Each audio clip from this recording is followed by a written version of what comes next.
Today we're going to be talking about the ATF, more specifically the NFA branch and why they suck so bad at their jobs. But before we get into that, if you like what I do here, like, comment, and subscribe. Check out my other channel where I do my live podcast from, and that has a join button where you can help support my work. I also have a Patreon if you want to support me. You can go to patreon.com/John Crump and join up for $1 a month, and that will help me fund my projects that I'm passionate about. With that said, let's dig deeper.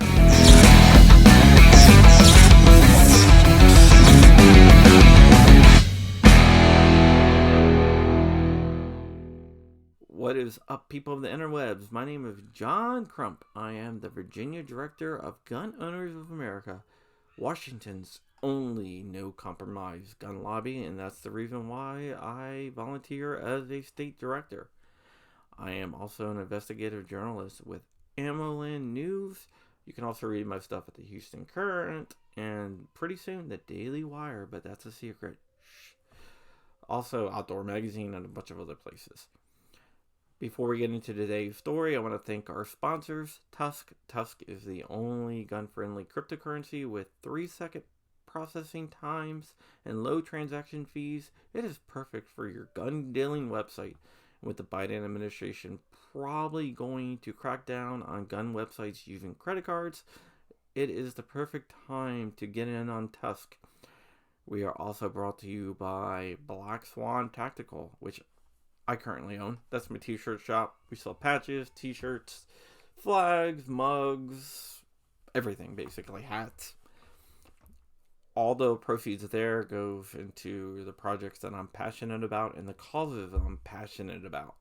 So go over there, buy a patch, buy a shirt, buy a t-shirt, buy a hoodie, hat, whatever. It will all go back into my projects and my causes that I believe heavily in. We're going to be doing some stuff with Make-A-Wish Foundation, childhood cancer research, all sorts of cool stuff, plus 2A stuff as well. With that out of the way, let's get into today's story. Today's story is about the NFA branch of the ATF.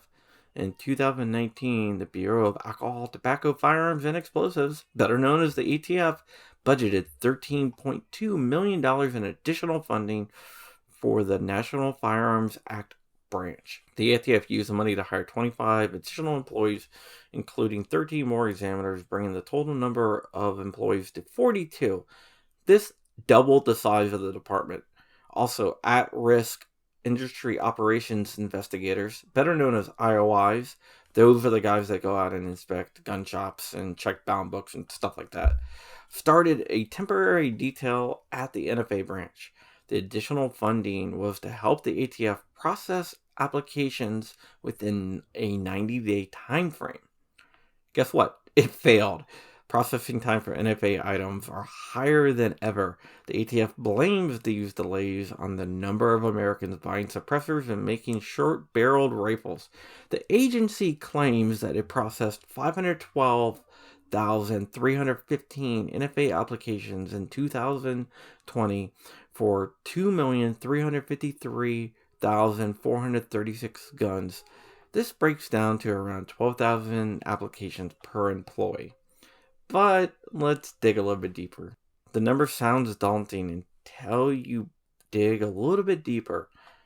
Only 9.7% of the applications consisted of Form 1s or Form 4s. The vast majority of the applications the ATF processed were from dealers, manufacturers, and for things like exportation by the military. None of these applications require background checks, checking a fingerprint, processing a passport pictures. It's just the ATF updating a database. Subtracting the number of industry applications from the total numbers leaves the ATF with 49,695 applications from private citizens. Even if you remove the underperforming IOIs, check out my story on AmmoLand about those guys, that means that the ATF is only processing 1,183 non-industry forms per employee per year. This number further breaks down to less than 23 applications per employee per week. If employees can't keep up with the volume, maybe it's time for the ATF to shift gears and attack the problem from another angle. The ultimate solution would be getting rid of the NFA. Getting rid of the ATF would be awesome, but that's a topic for another time.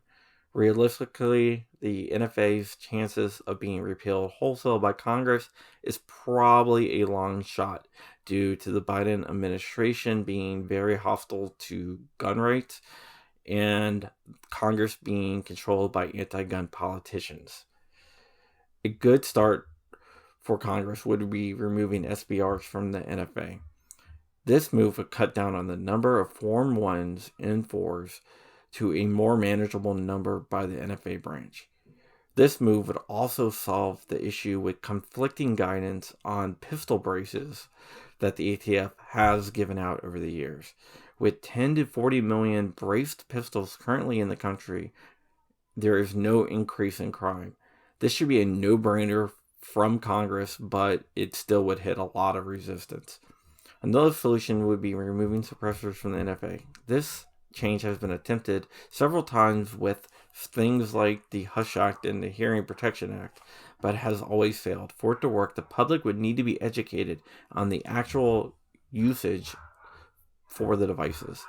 Hollywood and anti-gun groups have sold the public on a myth that only assassins use suppressors, and they are whisper quiet, which is not true. Most countries in Europe, for example, don't ban suppressors. You can actually buy them over the counter without going through a background check. It is considered impolite to fire a gun in England without using a suppressor. A third solution would be letting federally licensed firearms dealers issue the tax stamp at the time of sale. The background check that the NFA branch does is the same one that you go through when you buy a gun at a dealer. It's the same NICS check. There's no difference. The only difference is scanning the fingerprints into the system and passport photos into the system. This would be a small change, and it would be fairly easily to implement. It would save Americans a lot of time. It would save taxpayers millions of dollars, and it will be an additional revenue source for firearms dealers. I doubt that will get done, and I doubt that they would ever approve something like that. The final solution would be for the NFA branch to use machine learning to process applications. In addition to the cost-saving benefits and the time-saving benefits of such a system, it would eliminate human error from the process. You wouldn't have to worry about a ATF employee hitting a wrong number, mistyping something. Machines actually make a lot less mistakes than humans. When you take the human out of the equation, the error rate goes down dramatically. The best part about that is Congress wouldn't have to change a single law for the ATF to implement this approach. It would be expensive up front, but in the long run, it will save us time and money. And if the ATF is all about saving time and money, this would be the perfect use case. The system could run 24 hours a day. The turnaround time on applications would be almost instantaneous. But do I think any of this stuff will get done? No. There's a lot of ways to speed up the NFA process, but the Democrats will never sign on to any of the changes. The ATF brass will never sign on to any of the changes, because in the long run, it's not about making us safer. It's not about stopping criminals from getting NFA items. It's about none of that. People who get NFA items and go through the process are not the criminals. What this whole thing is to create an artificial bottleneck to inconvenience gun owners like myself and you. I've been waiting 18 months for my latest suppressor. With any of the solutions that I listed, it should be done within a week or two or instantaneous. So I don't think that they're going to do that. In the long run, this is all about the anti-gunners' universal hatred of firearms and the universal hatred of the Second Amendment.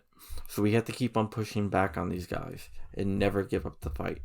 All right, with that said, that is my solutions to the NFA bottleneck. So if you like what I do here, like, comment, and subscribe. Check me out on Instagram. You already know about my Patreon, so go ahead and hit me up over there. With that said, stay safe, stay ever vigilant, stay in the fight, and I'm out. Peace.